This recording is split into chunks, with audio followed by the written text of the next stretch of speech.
Hello kids, स्वागत है आप सभी का मेरे इस नए वीडियो में। बच्चों, आज हम क्या सीखेंगे? A for alligator, B for balloon, C for camel. Okay बच्चों, ये क्या है? ये है हमारे कलर्स। चलो बच्चों, कलर्स नेम जानते हैं। Orange colour, light green colour, green colour, blue colour, yellow colour. चलो बच्चों, स्टार्ट करते हैं।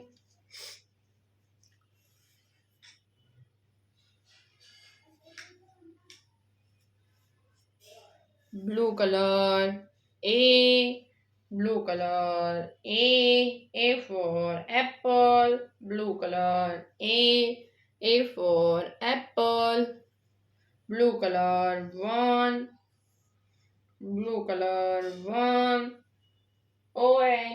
one, ए के बाद B, green color, B, green color, B,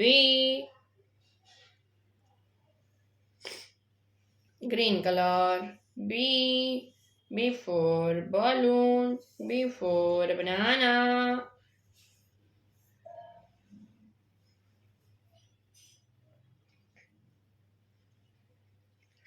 B के बाद C for camel, yellow color, C